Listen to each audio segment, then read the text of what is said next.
दिगंबरा दिगंबरा श्रीपाद वल्लभ दिगंबरा दिगंबरा दिगंबरा श्रीपाद वल्लभ दिगंबरा दिगंबरा दिगंबरा श्रीपाद वल्लभ दिगंबरा दिगंबरा दिगंबरा श्रीपाद वल्लभ दिगंबरा श्रीपाद वल्लभ दिगंबरा श्रीपाद वल्लभ दिगंबरा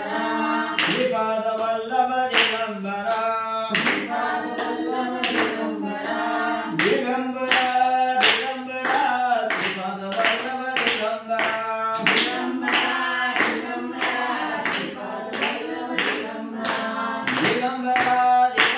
दिगंबरा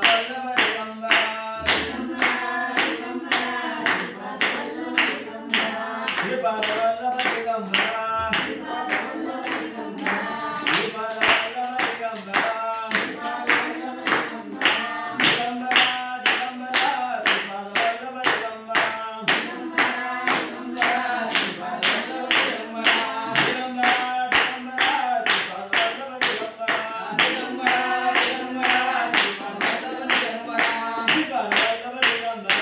श्रीपाद वल्लभ दिगंबरा दिगंबरा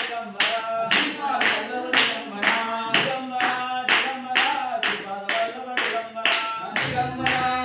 दिगंबरा श्रीपाद वल्लभ दिगंबरा श्री गुरुदेव वासुदेव हरी माझं वेगळं आहे मला काय असं जे असं ते मला कशाला बसवतो लोकाभिरामं रणरंगधीरं राजीवनेत्रं रघुवंशनाथं कारुण्यरूपं करुणाकरंतं श्रीरामचंद्रं शरणं प्रपद्ये आता जैसा ऐसी तैसिया नमो तुझ श्रीरामराया तुझे कृपे रघुवर्या स्तुतेव दवय सामर्थ्य नीलांबुज श्यामल कोमलांगं सीता समारोपित वामभागं पानो महासायक चारु चापं नमामि रामं रघुवंशनाथं पुंडलीकोधारी ज्ञानदेव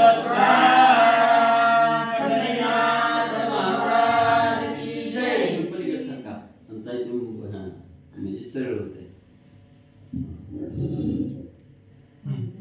श्री गणेशाय नमः श्री सरस्वते नमः श्री गुरुभ्यो नमः श्री नवनाथाय नमो नमः जय जयाजी त्रिभुवनेशा मच्चकच्चवरान सिंह वामनेशा वेशा भार्गव राघव द्वारकाधीशा पूर्ण ब्रह्मा सर्वज्ञा कथेचं अनुसंधान ग्रंथकर्ते या ठिकाणी सांगतायत की भगवान परमात्मा आहे जे असणाऱ्या त्रिभुवनाचा नायक आहे अखिल कोटी ब्रह्मांडाचा नायक आहे ज्या भगवंताने भक्ताच्या संरक्षणासाठी 10 अवतार धारण केले असा असणारा भगवान परमात्मा ते असणारा पूर्ण ब्रह्म सर्वज्ञ त्या देवाला वंदन हे गुणातीता सकल गुणज्ञ अव्यक्त व्यक्ता सर्वज्ञ पूर्ण ब्रह्मा अचल सर्वज्ञ बौद्ध कलंकी आदिमूर्ते आणि हे असणारे भगवान परमात्मा गुणातीत आहे गुणाच्या पलीकडचे तुम्ही असणारे भगवंत अव्यक्त आहे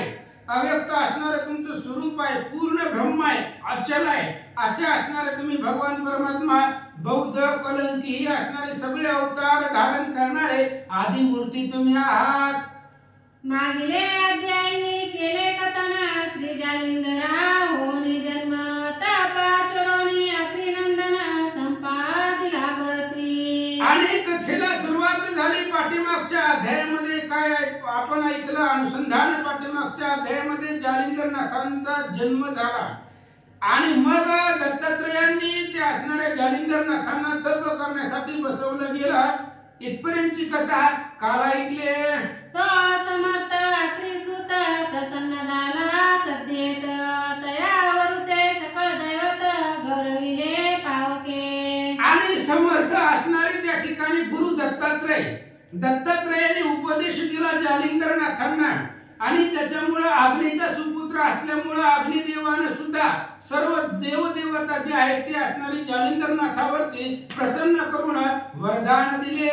स्कंदी वामुनी द्विमर्दुनी पृथक देवते स्थानी स्थानी सत्य लोकादी अमरा पाहुनी वैकुंठादी पाहिले. आणि मग अग्निदेवतेच्या समवेत गेलेले असणारे जालिंदरनाथ अनेक वेगवेगळ्या स्थानाला गेले, वेगवेगळ्या ठिकाणाला गेले, तीर्थाला गेले, सत्य लोकाला गेले, तिथं असणाऱ्या इंद्राला भेटले, वैकुंठाला गेले, भगवंताला भेटले. सर्व तीर्थ जालिंदरनाथांनी पाहिले.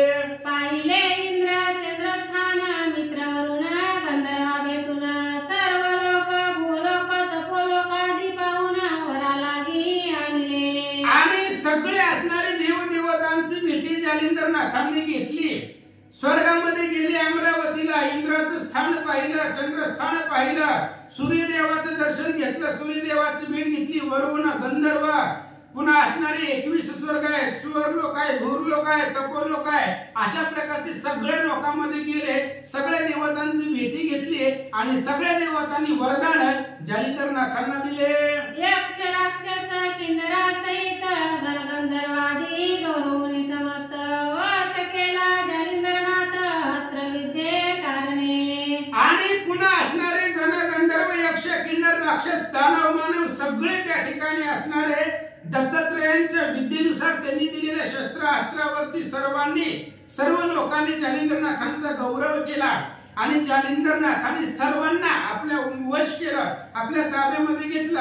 आणि पुढे काय करतात, या उपरी कानिफा कर्णोदय होनी झाला विद्यामय तयाच्या वराकरिता सर्व देव सकल देवते विटंबिली. आणि पुन्हा पाठीमागच्याच अध्यायामध्ये जालिंदरनाथांना सगळे शस्त्रास्त्र विद्येमध्ये प्रवीण झाले, सर्व देवताकडून वरदान मागून घेतले.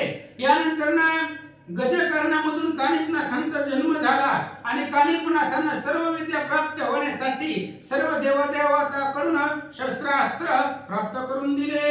विटंबोनी आपुले शक्ती प्रसन्न केले वराप्रती उपरी गेले स्वस्थाना निवृत्ती आश्रम बद्रिका सांगली. कानिपनाथांनी सर्व देवदेवतांबरोबर युद्ध केलं, त्यांची विटंबना केली आणि आपल्या स्वबळावरती त्यांना जिंकून त्या सर्व देवदेवताकडून कानिपनाथांनी वरदान प्राप्त करून घेतलं.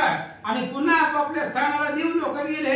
कानिपनाथ बद्रिकाश्रमाकडे निघाले. परी उमावर आणि रमावर कानिपानी जालिंदर बद्रिकाश्रमे राहून स्थिर करीती विचार तो कैसा. आणि इकडे असणारे भगवान श्री शंकर आणि भगवान श्री विष्णू जालिंदरनाथ आणि कानिपनाथ बद्रिका आश्रमामध्ये होते, तिथं थांबलेले होते. आणि इकडे दोन असणारे भगवंत महादेवजी आणि श्री विष्णूजी काय विचार करतात ऐका. एकामेका बोलती हसून आठवून देवतांचे मुंडन प्रसन्न झाले विटंबून बुद्धीन हे कैसे. आणि त्यावेळेस भगवान श्री विष्णू आणि शंकरजी एकमेकांमध्ये बोलतायत की काल कानिपनाथांनी सर्व देवदेवतांची विटंबना केली, त्यांचं मुंडन केलं, सगळ्या असणाऱ्या देवतांना प्रसन्न केलं. अद्भुत शक्ती हे असणाऱ्या कानिपनाथांकडे आहे असं भगवंत बोलतात. परिधन्य जालिंदर मिळाला यासी अवस्था दारुणा महिसी पूर्वी बिडले अपार राक्षसाची पर्यायसा मिळाला नाही त्या. आणि त्यावेळेस भगवान श्री विष्णू आणि महादेवजी बोलतायत की असे असणारे नाथ जालिंदरनाथ ह्या देवलोकांना भेटलं युद्ध करण्यासाठी. देवलोकांनी पाठीमाग भरपूर युद्ध केली, सगळ्या राक्षसाबरोबर युद्ध केलेले आहे. पण जशी या नाथांनी अवस्था देवलोकांची केली तशी पाठीमाग कधीच झाली नव्हती असं बोलतात. उपराटे नग्न देई अधोपात होते मही ऐसे उचित कदा देई मिळाले नाही तयासी. आणि अशा प्रकारे सर्व त्यांची विटंबना करून सगळे असणारे देवांच्या अंगावरची वस्त्र घेऊन नग्न करून त्यांना त्या ठिकाणी आदोवदन खाली मान घालायला लावली सर्व देवांना. अशा प्रकारचा असणारा तो जालिंद्रनाथ आणि कानिफनाथ आहेत. यांना एवढ्या सामर्थ्यवान बळी देऊन लोकांना आजपर्यंत युद्धासाठी कधीच मिळाला नसेल असं बोलतात. ऐसे बोलोनी उत्तरोत्तर हास्य करीती वारंवार मिळवून करास कर टाळी पिती विनोदे. अशा प्रकारे भगवान श्री विष्णू आणि महादेवजी एकमेकांना बोलतायत, चर्चा करतायत, हास्य करतायत, एकमेकांना टाळ्यावर टाळे देतायत आणि विनोदानं दोघ जण आपापसामध्ये संवाद करतात. असो ऐसी विनोद शक्ती यावरी बोले उमापती हे महाराजा जालिंदराजती चित्त देरा वचनाते. अशा प्रकारे महादेवजी आणि भगवान श्री विष्णू आपापसामध्ये बोलत होते. तेवढ्या वेळामध्ये महादेवजी जालिंदरनाथांना जवळ बोलवलं आणि जालिंदरनाथांना पुढचं भविष्य जाणून महादेवजी काय सांगतात. नागपत्र अश्वत्थ स्थानी पूर्ण यज्ञाहुती करोनी प्रथम कवित्वा रचोनी वरा लागी साधावे. महादेवांनी सांगितलं जालिंदरनाथांना तुम्ही आता बद्रिका आश्रमामधून निघा आणि नागपत्री अश्वत्थाच्या ठिकाणी तिथं जावा, तिथं साधना करा, यज्ञ करा आणि जे काय आपलं कवित्व आहे ते कवित्व रचून वरदान त्या कवित्वाला प्राप्त करून द्या असं महादेवजी बोलतात. वेद विद्या मंत्र बहुत अस्त्र विद्या प्रतापवंत परी ते महिवरी पुढे कलीच चालणार नाही महाराजा. आणि महादेवजी सांगू लागलेले आहेत अनेक प्रकारच्या वेद विद्या आहेत तुमच्यापाशी, साबरी कवित्व आहे, अनेक प्रकारची मंत्र आहे, अस्त्र विद्या आहे, सगळं तुमच्यापाशी आहे. पण पुढे ते असणारे जी तुमच्यापाशी अस्त्र विद्या आहे, कवित्व आहे, मंत्र आहे ते पुढे कलियुगामध्ये चालणार नाही का असं सांगतात. मग मंत्र शक्ती उपाय तरणी काहीच न मिळे लोकाला गुणी मग ते दुःख प्रवाह शमनी सकळ लोक पडती. आणि महादेवजी सांगू लागले जालिंदरनाथांना तुमची जी मंत्र शक्ती आहे ती लोकांपर्यंत पोहोचणार नाही. पुन्हा मग लोक ते असणाऱ्या लोकांना तरुण जाण्यासाठी काहीच उपाय भेटणार नाही. मग पुन्हा लोकांचं दुःख हरण कसं होणार, ते असणाऱ्या दुःखाच्या प्रवाहामध्ये वाहून जातील असं महादेवजी सांगतात.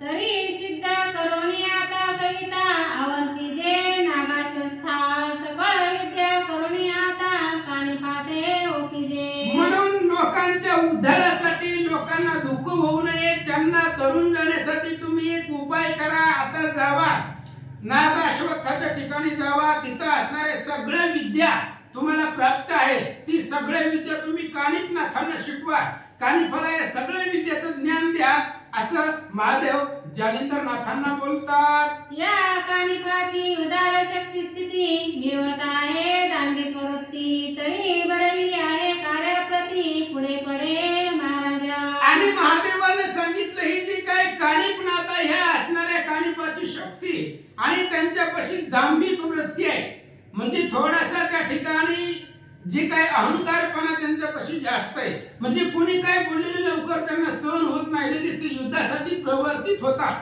अशा प्रकारची त्यांची वृत्ती आहे, पण ते भविष्यासाठी चांगलं आहे अशा प्रकारे महादेवजी सांगतात. हा पार शिष्य करील पुढती विद्यावरीतील याच्या हाती मग ती प्रतिष्ठा लोकापरती सर्व जगी मिळवे. आणि कानिफनाथांनाच तुम्ही सगळ्या विद्या प्रदान करा. त्याचंही कारण आहे कानिफनाथाचे अनेक शिष्य पुढे होणार आहे. जवळजवळ 700 शिष्य कानिफनाथ करतील आणि कानिफनाथ सगळ्या आपल्या शिष्यांना ही अस्त्रविद्या त्यांना शिकवतील. त्यामुळे ही सगळी अस्त्रविद्या कानिफनाथाच्या 700 शिष्यापर्यंत पोहोचेल असं महादेवजी बोलतात. पूर्वी साबरी ऋषीने मार्ग काढिला आहे शुभयोग परी थोडकी विद्या सांग महिलागी पुरेना. आणि पूर्वी साबरी नावाचे ऋषी होते, त्यांनी ही साबरी विद्येचा मार्ग काढलेला होता. पण तुमच्यापाशी जी आहे ती असणारी थोडकी विद्या आहे, अनेक लोकांपर्यंत ती पोहोचणार नाही, त्यांच्यापर्यंत ती प्राप्त होणार नाही. म्हणून कानिफनाथांना शिकवले की 700 शिष्यांना प्राप्त होईल, तिथून पुढे असणारी विद्या लोकांमध्ये मिरवेला असं सांगतात. तरी शतकोटी साबरी गणा मैते निर्वावे शुभवचना सकळ अस्त्रांची अन्वी भावना महिलागी निर्वावी. म्हणून साबरी ऋषींनी ही असणारा साबरी विद्येचा मार्ग काढलेला. ही असणारी साबरी विद्या, साबरी मंत्र जे आहेत ती 100 कोटी ही असणारी साबरी विद्या पृथ्वी तलावरती प्रख्यात करायचं ठरवलेलं होतं. 100 कोटी ही साबरी विद्या पृथ्वी तलावरती यावी अशा प्रकारचं त्यांचं मत होतं. म्हणून सगळं शस्त्रास्त्राची भावना त्यांनी मनामध्ये आणून 100 कोटी विद्या या पृथ्वी तलावरती आपण निर्माण करावी असा विचार होता. तरी या कवितेची वाटणी मिरवावी नवलाता लागुनी कोणती कैसी गती लागुनी सांगतो मात ते का. म्हणून महादेवजी सांगतायत ही काय असणारी 100 कोटीची काही साबरी विद्या आहे. ही 100 कोटी विद्या 9 नाथांमध्ये वाटून घ्यायची आहे. ही 100 कोटीमध्ये फक्त 9 नाथांना विद्या प्राप्त होणार आहे. मग कोणत्या कोणत्या नाथाला किती किती विद्या प्राप्त करायच्या किंवा मिळवून द्यायच्या मी सांगतो ऐका. महादेवजी बोलतात, पूर्वी मच्छिंद्राने धरुणी लक्ष काव्य केले आहे प्रत्यक्ष 33 कोटी 95 लक्ष मंत्र विद्युता मिळविल्या. आणि पूर्वी मच्छिंद्रनाथांनी त्या ठिकाणी असणारं लक्ष करून तपसाधना करून दत्तात्रय महाराजांचा उपदेश घेऊन जी काही काव्य केलेली आहे त्यांनी जी काव्य केलं ते 33 कोटी 95 लाख एवढं असणारं काव्य मच्छिंद्रनाथांनी या जगामध्ये आणलं. या परी गोरक्ष गोष्टी होती मिळेल 9 लक्ष 12 कोटी 5 कोटी 1 लक्ष शेवटी मिलनात मिळवे. आणि त्या 100 कोटी मधली जी काही विद्या आहे ती असणारी मच्छिंद्रनाथाची विद्या त्यांनी सांगितली गेली 33 कोटी 95 लाख एवढी मच्छिंद्रनाथ ही साबरी विद्या प्रख्यात करतील. त्याच्यानंतर गोरक्ष महाराज आहे, गोरक्षनाथ आहे आणि त्या गोरक्षनाथाच्या मुखामधून 9,12 कोटी एवढी विद्या साबरी विद्या प्रकट होईल. मीनानाथाच्या मुखामधून 5 कोटी 1 लाख एवढी असणारी साबरी विद्या प्रकट होईल असं महादेवजी सांगतात. 9 कोटी 7 लक्ष चरपटनाथ करील की प्रत्यक्ष 7 कोटी 4 लक्ष भरतीनाथ करील की. आणि त्या पुन्हा असणाऱ्या 100 कोटी मध्ये 9 लाख 9 कोटी 7 लाख एवढी जी विद्या आहे साबरी विद्या ती चरपटीनाथ आपल्या मुखामधून जगामध्ये जगाला सांगतील. 7 कोटी 4 लाख एवढी जी विद्या आहे ती भरतरीनाथाच्या मुखामधून जग प्रख्यात होईल असं महादेवजी सांगतात. 3 लक्ष 2 कोटी रेवणनाथ करील शेवटी 1 लक्ष 1 कोटी वटसिद्धनाथ करील की. आणि हे असणारे पुन्हा 3 लाख 2 कोटी एवढी जी असणारी विद्या आहे साबरी विद्या ती रेवणनाथ तयार करतील. कवित्व आहे आणि हे असणारे साबरी कवित्व 3 लाख 2 कोटी रेवणनाथ पृथ्वी तलावरती लिहितील. ते असणारे त्यांच्या मुखामधून बाहेर पडेल. 1 लाख 1 कोटी एवढी असणारी विद्या वटसिद्ध नागनाथ आपल्या मुखातून बाहेर काढतील. 34 कोटी 12 लक्ष श्री जालिंद्राने करावे प्रत्यक्ष 6 कोटी 8 लक्ष काने काने निर्वावे. आणि त्यात 100 कोटी मधली 34 कोटी 12 लाख एवढे असणारी साबरी कवित्व जालिंदरनाथांनी करावं. पुन्हा 6 कोटी 8 लाख एवढी असणारी साबरी कवित्व कानिपनाथांनी करावं असं महादेवजी सांगतात. अशुभ प्रयोग गोरक्षाटी स्थापुनी जावे 100 कोटी पुढे लोक साधने जेटी होणार नाही महाराजा. म्हणून महादेवजी सांगू लागले अशा प्रकारे गोरक्षाच्या हातवटीनं गोरक्षाकडून हे असणारी जी काही 100 कोटी असणारी साबरी कवित्व आहे ही असणाऱ्या 9 नाथांमध्ये आता सांगितल्याप्रमाणे वाटून दिलं. आणि त्यांनी प्रत्येक नाथांना त्यांना जेवढी सांगितलेला आकडा आहे तेवढी विद्या त्यांनी पृथ्वी तलावरती निर्माण करावी लागेल. पुढे लोकांच्या उपकारासाठी ती होणार आहे. ही जर विद्या तुम्ही जेवढी सांगितली तेवढी जर पृथ्वी तलावरती प्रख्यात केली तर लोकांना अडचण येणार नाही, संकट येणार नाही असं महादेवजी सांगतात. म्हणून ऐसे योजनी साधना मंत्र प्रयोगी करावे प्रवीण ते न करिता सकळ जन सुख होईल रोगाते. म्हणून अशा प्रकारचं असणारं साध्य तुम्ही साधावं जसं आता सांगितलंय तसं. आणि कानिपनाथांना तुम्ही सर्व विद्या शिकवा. कानिपनाथ पुढे आपल्या शिष्याकरवी जगामध्ये असणारी साबरी कवित्व आणतील. त्याच्यामुळे लोकांना कुठल्याही प्रकारचं रोगराई होणार नाही, दुःख होणार नाही, सुख प्राप्त होईल असं महादेवजी बोलतात. तरी हे जन उपकारासाठी जीवा करावी आटाटी तुम्हा ते सांगावे अशी गोष्टी नोवे सर्वज्ञ जालिंदरनाथ तुम्हाला सांगायची गरज नाही, कारण तुम्ही सर्वज्ञ आहात, तुम्हाला सगळं कळतं. ही सांगण्यासारखी किंवा तुम्हाला सांगावं एवढे अज्ञानी तुम्ही नाही, तुम्ही सर्वज्ञ परिपूर्ण आहात. म्हणून हे जे एवढं आता सांगितलं ते सगळं करायचं, पण कशासाठी? लोकांच्या कल्याणासाठी करायचं, जनाच्या उपकारासाठी करायचं. ही तुम्ही सगळी जीवाची आटाआटी करा, साबरी विद्या शिकवा, कानिकनाथांना प्राप्त करून द्या, याच्यामुळे लोकांचं हित होणार आहे असं महादेवजी बोलतात. ही कलीची विद्या कली संधान निर्मित आहे पूर्वीपासून, तुम्ही नवनाथ अवतार घेऊन विद्या वर्तवीत असता की. आणि ही कलीची विद्या कलीमध्ये प्रख्यात करायची, आणि प्रख्यात करण्यासाठी तुम्ही नवनारायणाचा नवनाथांचा अवतार धारण केलेला आहे. ही जी काही 100 कोटी शाबरी कवित्व ह्या पृथ्वी तलावरती आहे ती प्रख्यात करायचंय, प्रगट करायचंय, आणि त्याच्यासाठी तुम्ही नवनारायण रूपी नवनाथांचा अवतार प्रख्यात होतील असं महादेवजी बोलतात. तुम्ही जाणणार भविष्योत्तर तरी या कलीत करावा प्रसार, आम्ही सांगावे ते थोर तुम्हा योग्य साजेना. आणि म्हणून तुम्ही भविष्य जाणता, तुम्ही नाथ आहे, तुम्हाला सगळं माहित आहे, पुढचं भूत भविष्य वर्तमान सर्व ज्ञान तुम्हाला आहे, त्यामुळे आम्ही तुम्हाला सांगावं हे योग्य वाटत नाहीये, कारण तुम्ही सर्वज्ञ जाणणारे आहात असं महादेवजी बोलतात. भविष्योत्तर जाणून नाथा तू देवाशी केली वार्ता, कानी भाते वर देता बोलिलासी सीता महाराजा. आणि जालिंदरनाथ तुम्ही ज्या वेळेस कानिकनाथांना अनुग्रह देत होता, त्यांना बोध करत होता, त्यावेळेस भविष्याचं ज्ञान जाणून तुम्ही कानिकनाथांना जो वर दिला होता तो जरा लक्षामध्ये आणा. तरी आता आळस सांगून जेली निर्वावे कवित्व रत्न, जारण मारण उच्चाटन कवित्व रत्नी निर्वावे. म्हणून महादेवजी सांगू लागले कुठल्याही प्रकारचा आळस आणू नका, आळस सगळं त्या ठिकाणी सोडून द्या, आणि जी काही कवित्व रूपी रत्न आहे, हे साबरी विद्या म्हणजे रत्न आहे, ही कवित्व रूपी रत्न असणारा जगतामध्ये प्रख्यात करा, जगामध्ये मांडा, त्याच्यामध्ये जारा नाही, मारा नाही, उच्चाटन नाही, अशा प्रकारची असणारी ही विद्या प्रख्यात करा असं महादेवजी बोलतात. ऐसे सांगुनी उमानाथ कानिपाविषयी अनेक सांगत, याची बैसवुनी पूर्ण तपास समर्थपणे निर्विका.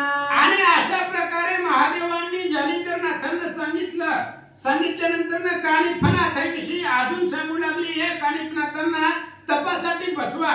12 वर्ष म्हणजे 12 वर्षाचं युग तप आहे, एवढं 12 वर्ष त्यांना साधनेसाठी बसवा, तप करायला बसवा, आणि तपाने ते समर्थवान होतील असं महादेवजी बोलतात. ऐसे सांगता उमावर अवश्य म्हणे जालिंदर, मग वर देऊनी रमावर जाता झाला वैकुंठी. अशा प्रकारे महादेवांनी सांगितलं जालिंदरनाथांनी अवश्य तुम्ही जसं आतापर्यंत सांगितलेलं आहे सगळं तसंच होईल.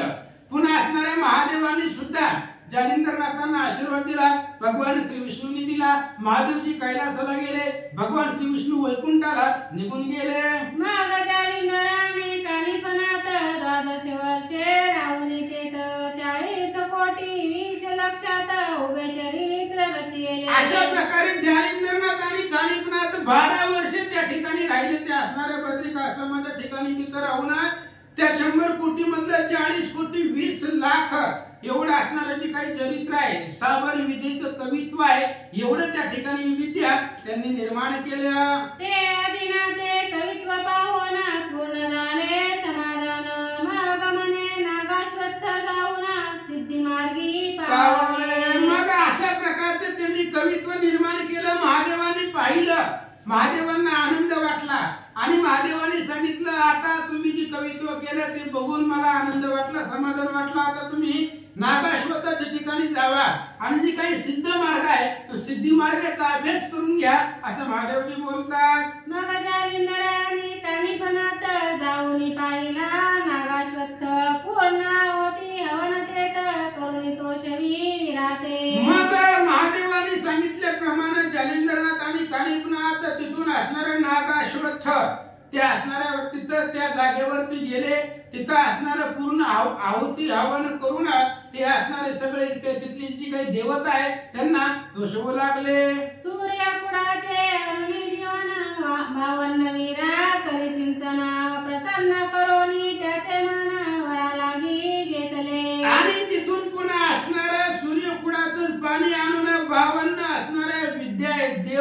विहीर आहे ते असणाऱ्या 52 कुठलं पाणी सूर्यकुंड आहे, कुंड नाव आहे ते. असं आहे. कुंड. आणि मग ती काय असणारी 52 वीर आहे ते 52 वीरांना जिंकलं, त्यांच्याकडून वर प्राप्त करून घेतले. या परी पुणे परतून पाय झाले बद्रिकाश्रम मग काणिपाते तपा सऊन लोकंटकी निर्वला.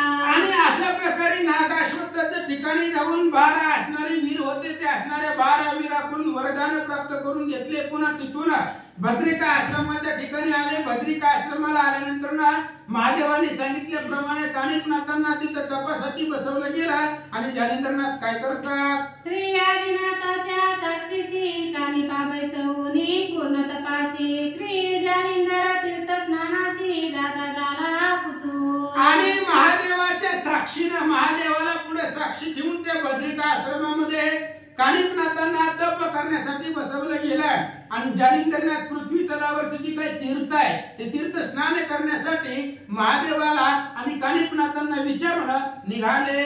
त्याची ठाई बद्रिकाश्रमात कानिपा आणि श्रीकृष्णनाथ तप करिता भागीरथी तीरात त्रिलोकाननी बैसोनी. अशा प्रकारे त्याच बद्रिका आश्रमामध्ये कानिपनाथ आणि भगवान श्रीकृष्ण हेही त्या ठिकाणी असणारे तप करीत होते.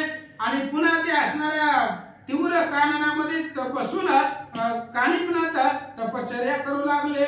उभय ठाव देई रमसिंहंत एकमेकांचे माहित सो एकीकडे जालिंदरनाथ नाना क्षेत्री हिंडत असे. मग ते असणारे दोघे जण कानिपनाथ आणि श्रीकृष्णनाथ त्याच ठिकाणी तप करत होते तीव्र काननामध्ये. वेगवेगळ्या जागेवरती होती आणि एकमेकांना माहिती नव्हतं असं म्हणले. ते असणारे तिकडे तपश्चर्या करायला बसले. इकडे जालिंदरनाथ नाना क्षेत्री या पृथ्वी तलावरती तीर्थक्षेत्र सगळे पाहण्यासाठी निघाले. परीक्षेत्री जाताची आधी काननी बारा बांधिला तृण कापुनी निजमवळी त्वरे वाहुनी क्षेत्रा माझी संचरे. आणि जालिंदरनाथ काय करत होते, एखाद्या तीर्थक्षेत्रामध्ये प्रवेश करायच्या आधी गावामध्ये जाण्याच्या आधी गावाच्या बाहेरच एक असणारा गवत त्या ठिकाणी गवताची मुळी बांधून आपल्या असणाऱ्या भारा बांधून त्याचा घेऊन डोक्यावरती वाहून निघाले. परी त्वमवळी बारा घेता सुकन वाटे अनिल चित्ता मग संचरणी भयहर्ता वरच्यावरी दरितसे. आणि मग त्यावेळेस त्या असणाऱ्या जालिंदरनाथाने गवताचा जे काही भार आहे तो असणारा आपल्या डोक्यावरती ठेवला. पण ते अग्निदेव वाऱ्याला त्या ठिकाणी योग्य वाटलं नाहीये.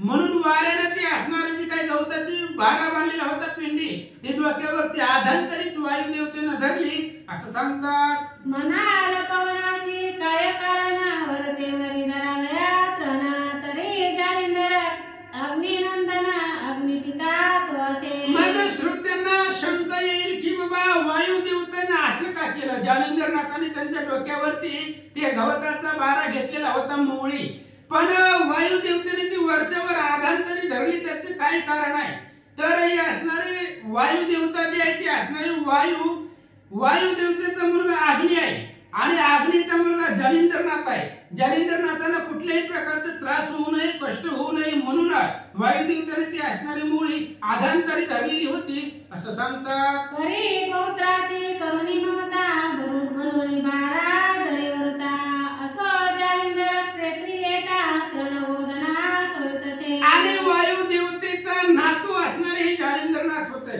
कारण वायूचा मुलगा अग्निदेवता आहे. अग्नी आणि हनुमंत ही वायूची मुलं आहेत आणि अग्निदेवतेचा मुलगा असणारा जालिंदरनाथ होते. म्हणून पौत्राच्या सुखासाठी त्यांना कुठल्याही प्रकारचा त्रास होऊ नये म्हणून ती असणारी गवताची पिंडी आधांतरी वायुदेवतेनं धरली असं म्हणले. असणारे क्षेत्रामध्ये गावामध्ये ज्यावेळेस जालिंदरनाथ आले त्यावेळेस असणारी जी काही गोधने होती गाय होत्या, गायीनं ती असणारी पिंडी जी काही मोवळी आणलेली होती ती गायीच्या मुखामध्ये अर्पण करत होते.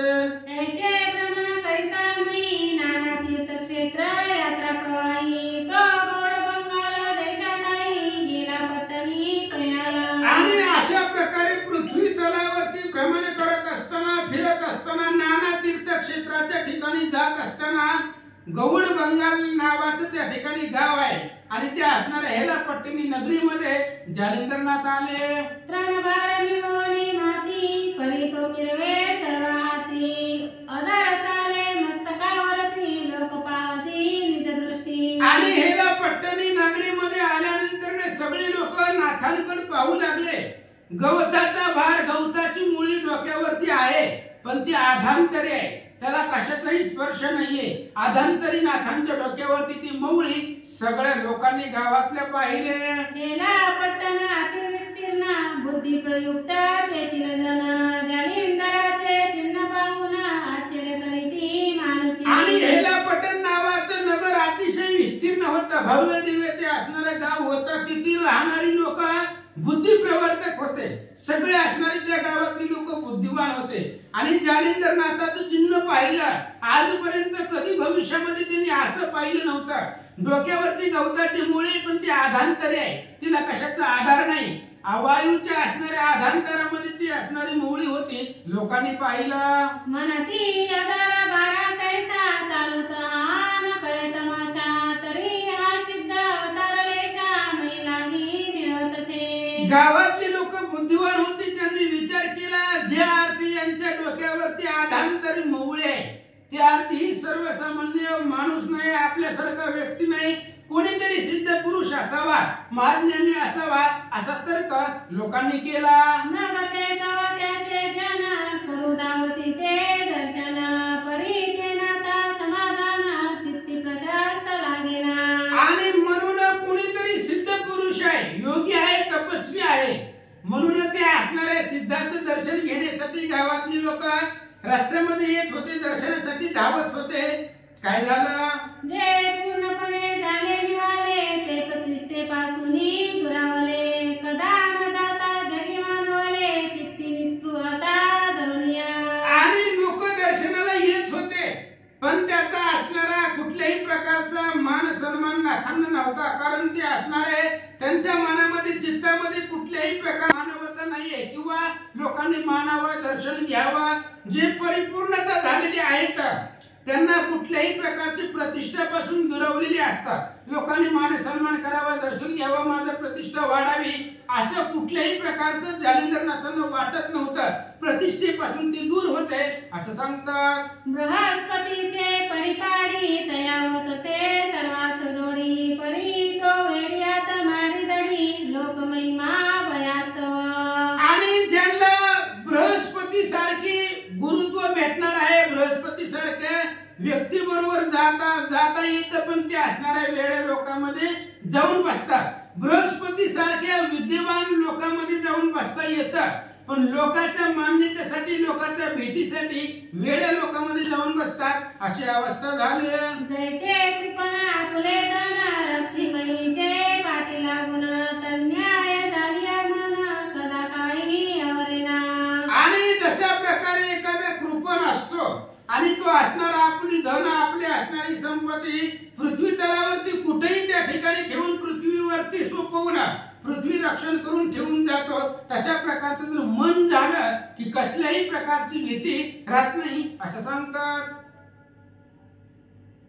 असो मग जालिंदरनाथ अतितोषे तळवार जमून आणीत पाहुणे बोधनाची जमात तृण सोडी तयार. आणि असो म्हणली जालिंदरनाथांचा नियम होता, ज्या ज्या तीर्थाला जाईल, ज्या ज्या गावामध्ये जाईल त्या त्या गावामध्ये जाण्याच्या आधी त्या असणाऱ्या गावाच्या बाहेर गवताची त्या ठिकाणी पिंडी आणायची, गवताची मुळे आणायची, ते असणारी जिथं जास्त गायी असतील त्या गायीपाशी नेऊन ठेवायची असा त्यांचा नियम होता.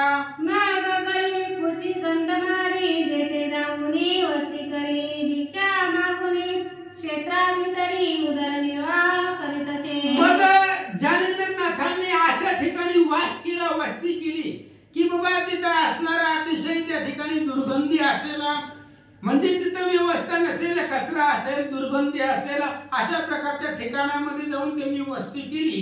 गावामध्ये जायचं, ते हेलापट्टण नगरीमध्ये भिक्षा मागायची, पोटापुरतं भेटलं की पुन्हा त्याच ठिकाणी येऊन मुक्काम करायचा असं जालिंदरनाथ करत होते. या परिवर्तता त्या गावी तंद्रप त्रिलोचन सूत जैसा कंदर्प तयाचे वर्णिता स्वरूप सरस्वती सनसुचे हो. आणि अशा प्रकारे त्या आणि त्याचा असणारा वर्णन जर करायचं म्हणलं तर कंदर्प असावा, मदन असावा असं त्याचं स्वरूप होतं. आणि त्याच्या स्वरूपाचं वर्णन करायचं म्हटलं तर सरस्वतीच्या बुद्धीला सुद्धा सुचत नाही, आठवत नाही, अशा प्रकारचं ते असणाऱ्या राजाचं स्वरूप होतं.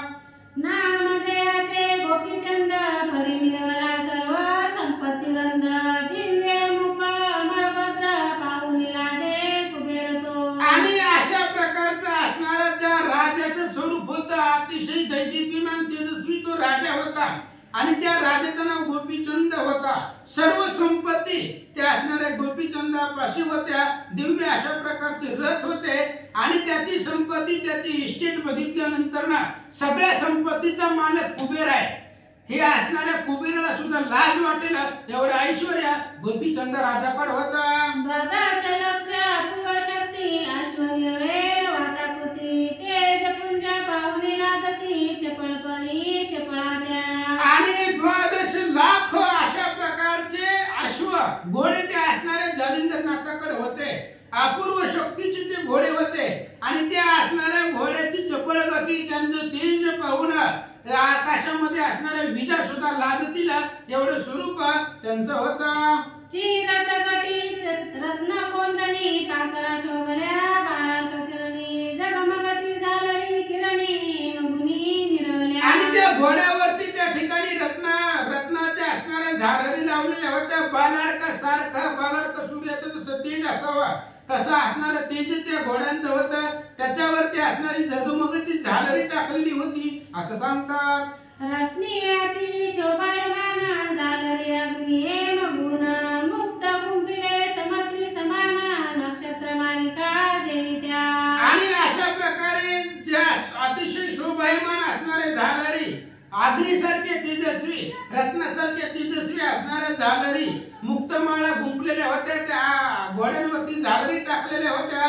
अशा प्रकारचे नक्षत्रासारखे ते घोडे दिसू लागले होते. हेमंत गटी रत्न कोंदणी मिरवल्या माळाभूषणी संगीत केट्या नवरंगत्नी दीपदेशे लाविले. आणि गळ्यामध्ये त्या ठिकाणी ते काही घोडे होते. त्या घोड्यांच्या गळ्यामध्ये अनेक प्रकारच्या माळा होत्या. विचित्र आभूषणे होती. ती आभूषणे, ती माळा रत्नासारखी त्या ठिकाणी चमकत होती. जशा प्रकारे दिवे लावलेले दिसावे तशा प्रकारे त्या गळ्यामध्ये रत्नाच्या माळा त्या घोड्यांच्या होत्या. मूक शोभले त्याची परी दिवे मिळाल्या सरोवरी चातक पिच्छ कर्ण दया भितरी तुरे कोविले मोहिते. आणि ते असणारे त्यांचं मुख जर पाहिलं गेलं दिव्य अशा प्रकारचं तेज त्यांच्या मुखावरती होतं. कानाचं त्या ठिकाणी असणारं वर्णन आहे. त्यांची जर शेपटी पाहिली गेली तर अतिशय रत्नजडित आहे असं सांगतात. आणि पुच्छ पृष्ठी रत्नजडित गेंदा जेड जोडिया तेजबलित चार जामे लखलखित चपळे होऊन अधिक. आणि त्या अनेक प्रकारचे घोडे, त्या असणाऱ्या घोड्यांची शेपटी, त्या शेपटीवरती सुद्धा असणाऱ्या रत्न, त्या ठिकाणी रत्नांच्या माळा लावलेल्या होत्या. आणि त्या असणाऱ्या घोड्यांची जर गती पाहिली गेली तर विजेला सुद्धा पाठीमागे टाकतील अशा प्रकारची गती त्या असणाऱ्या अश्वांची होते.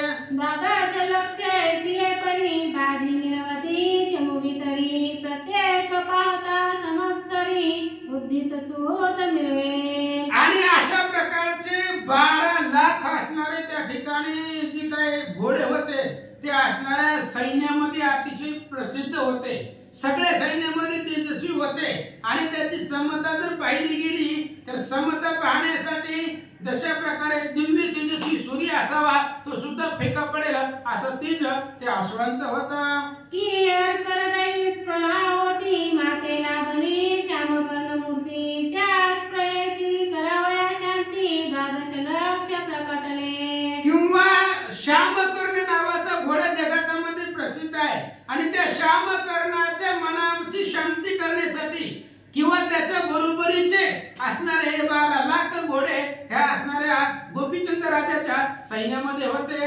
त्याची परी गज समूह मत पाहुनी राजे रावत चित्ती मने शोभनी सर्वत्र रत्ने उपजली मैवरी. आणि तशाच पद्धतीने हत्ती होते. जसं आता घोड्याचं वर्णन केलं तशा प्रकारचे हत्ती होते आणि त्या हत्तीला पाहिल्यानंतर ना इंद्रापाशी ऐरावत नावाचा हत्ती आहे, तो ऐरावत हत्ती सुद्धा लाजेला अशा प्रकारचे असणारे हत्तीचं वर्णन आता पांडुरंग महाराज सांगतील. असं थोड्या अजून असं थोडी वर्णन आहे सगळं आवडतं. काय आपण निश्चित संपत्ती सांगायची तर काय तर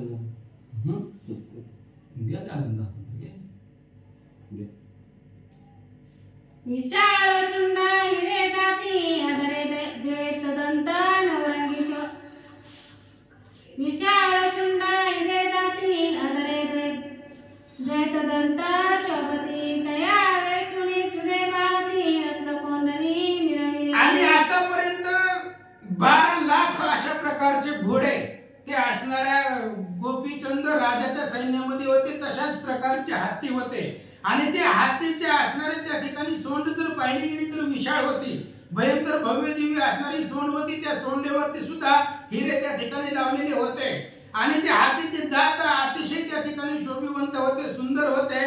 ते असणारे तेजाला सुद्धा दिव्याच्या तेजाला प्रकाशाला सुद्धा पाठीमागे टाकतील अशा प्रकारचे शुभ्र दात हत्तीचे होते. विवेक टीका हेमकुनी तया माझी रत्नपाणी रे माणिक पाच तरणी नवरंगी शोभले. आणि नवरंग प्रकारचे असणारे हिरे त्याचे असणाऱ्या जे काही मान आहे त्या असणाऱ्या मानेमध्ये घंटा लावलेली होती आणि त्या असणाऱ्या घंटेवरती अनेक प्रकारचे हिरे माणिक चंद्र सूर्यापेक्षा तेजस्वी होते आणि ती शोभिवंत दिसतात असं सांगतात. या परी पृष्ठी झुली व्यक्त तयावरी झालरी लखलखीत हे मगुनी गोवनी मुक्त डाळ देती सुरुवात. तशाच पद्धतीने ते हत्तीच्या पाठीवरती झुली टाकले आणि असणाऱ्या त्या झुली लखलखीत आहेत, तेजस्वी आहेत.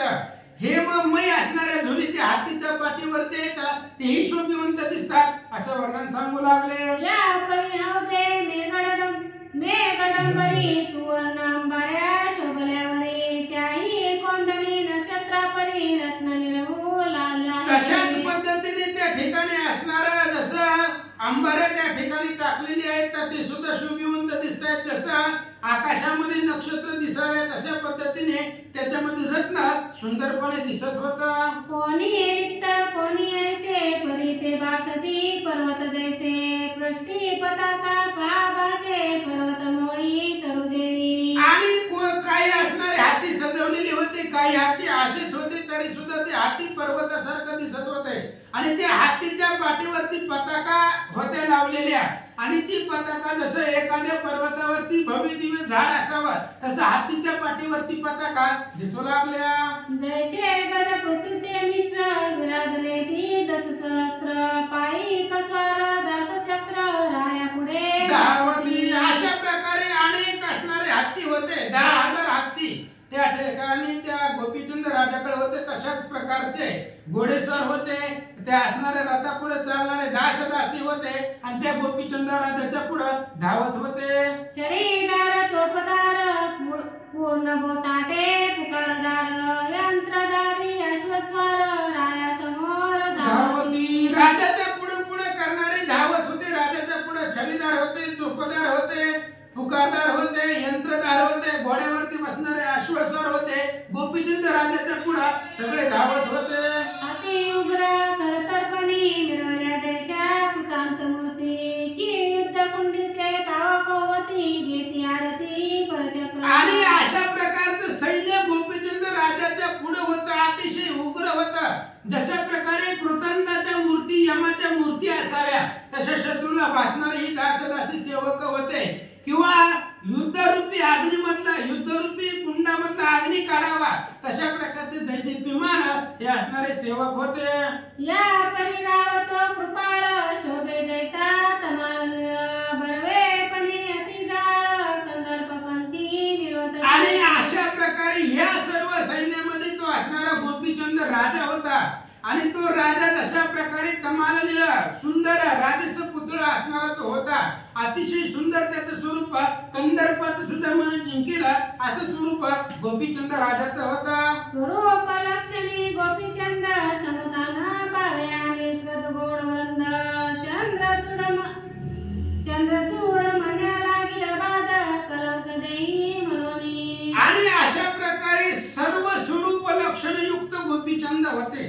सगळ्या असणाऱ्या स्वरूपामध्ये त्या ठिकाणी त्यांचं स्वरूप अतिशय शोभिवंत दिसत होतं. त्या गोपीचंद राजाची समता कोणाला द्यावी असं दुसरं कोणी नव्हतंच. एवढं असणारं सुंदर असणारं स्वरूप त्या राजाचं होतं. अर्क दृष्टांता समंत देखा तरी तोही त्रिवद रावक पंथा चपला तेजा परी भेडा चित्ता मेघा माझी दळताती. मग गोपीचंद राजा असा आहे असं दृष्टांतासाठी कोण द्यावं किंवा याच्यासारखं गोपीचंद आहे. आता जगतामध्ये सगळ्यात जास्त तेजस्वी पाहिले तर सूर्य आहे.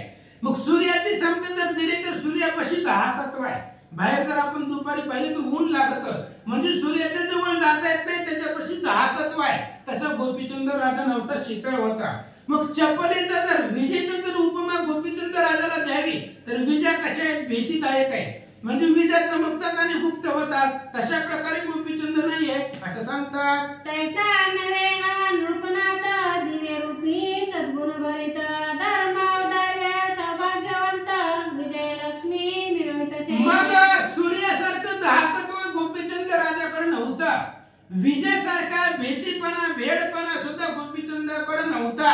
मग दिव्य स्वरूपी सद्गुण भरित क्षमा दया शांती औदार्य सौभाग्यवंत आणि विजयी लक्ष्मी या राजाकडे नांदत होते. मनार प्रताप नसेल व्यक्त तरी कृतांताचे आसन पाळीत दाके परचक्र आणून देत करभाराते आणि जरा प्रताप पाहिला गेला गोपीचंदाचा तर कृतांताला सुद्धा शिक्षा लावी किंवा कृतांताचा आसन सुद्धा पाळण्याची ताकद या गोपीचंदाकडे होते. म्हणून कोणताही राजा युद्ध करण्याच्या भानगडीमध्ये पडत नव्हता, युद्धच करत नव्हता. कारण अफाट शक्ती गोपीचंदाकडे होती. गोपीचंदाच्या भीतीनं धाकानं सगळे राजे कारभार आणून त्यांच्या स्वाधीन करत होते. या परिवर्तिता शरीर पुष्टी तरी मनवितसे मै तेजती शत चटी मै फुटी लावनिया आणि मग आता त्या ठिकाणी जर शरीराच्या ताकदीचा विचार केला तर जगामध्ये सर्वात असणारे पहिलवान म्हणजे शरीराने दष्टपुष्ट असणारे गोपीचंद होते. अनेक असणारे मल्ल सुद्धा शरीर भाराने रगडतील एवढी ताकद त्या असणाऱ्या गोपीचंदाकडे होते. या पर्यानिक कल्पाल चित्ती की तुके सावर झाली शक्ती तरी भोगिता नसेल कामरती विषयी आसक्त नसेल तो. आणि मग अशा प्रकारचं त्या ठिकाणी ताकद होता, औदार्य होता, एवढी असणारी शक्ती गोपीचंद राजाकडे होती. मग त्या ठिकाणी एवढा असणारा राजा जर बलवान असेल तर तो विषयाचं सेवन कसं करत असेल किंवा करत असेल का नसेल त्याविषयी ऐका. तरी धर्मपत्नी शुभाननी असती नक्षत्र तेज प्रकरणी खंडीरत मृग पंकजनयनी चंद्राकृती मिळवल्या. आणि मग त्या असणाऱ्या गोपीचंद राजाला नक्षत्रासारख्या तेजस्वी असणाऱ्या धर्मपत्नी होत्या. त्या असणाऱ्या धर्मपत्नीचा मुखचंद्र चंद्राला लाजविला अशा प्रकारचं त्यांचं मुख होतं असं वर्णन करतात.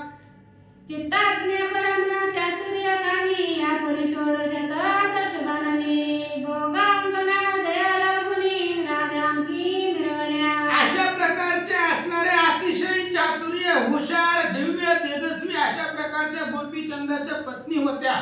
आणि त्या असणाऱ्या पत्नी ज्याला अनेक प्रकारच्या स्त्रिया विषयांचं सेवन करण्यासाठी आहेत असा तो गोपीचंद राजा होत्या. आणि या स्त्रिया त्या राजाच्या अंगावरती बसलेल्या होत्या. परी ते पाहता स्वरूप माने की कामाची सांडावा ओवाळुनी की उर्वशीच्या पंक्ती आणुनी दाटी करवती तिला द्या. आणि त्या गोपीचंदाच्या राजाच्या पत्नीचं जर वर्णन करावं तर स्वरूपाची खान होती. स्वरूपामध्ये रत्न होता की संपूर्ण कामच त्या स्त्रियांवर ओवाळून टाकावा एवढ्या असणाऱ्या दैदिप्यमान तेजस्वी त्या स्त्रिया होत्या. किंवा त्या स्त्रियांना उर्वशीची रंभा उर्वशी अप्सरा यांची उपमा द्यावी तर त्या असणाऱ्या स्वर्गातल्या जी काही रंभा उर्वशी अप्सरा आहे त्या सुद्धा या असणाऱ्या स्त्रियांच्या दासी होतील एवढं स्वरूप त्या स्त्रियांचं होतं. गाजगामिनी चपला बळा तेजे लाजविती पाहुणी चपळा शृंगार भरिता सती सकळा चंद्र रात्री नक्षत्री. अशा प्रकारच्या असणाऱ्या त्या ठिकाणी स्त्रिया होत्या. विजेला सुद्धा लाजवतील एवढ्या असणाऱ्या चपळ होत्या, सुंदर होत्या, तेजस्वी गोपी होत्या. रात्रीच्या वेळेला त्या ठिकाणी चंद्रामध्ये नक्षत्रामध्ये चंद्र असावा तशा पद्धतीने चंद्रासारख्या ह्या स्त्रिया दिसत होत्या. असोय संगपनात हेलापटवी राजित जयाची माता सद्गुण बनित मनावती राजित. अशा प्रकारचा राजा होता तो असणारा गोपीचंद आणि तो राजा हेलापट्टणी नगरीचा विराजमान होता आणि त्या राजाची आई त्या ठिकाणी असणारी मैनावती होती असं सांगतात. कुंडली गौरधारी विठ्ठल श्री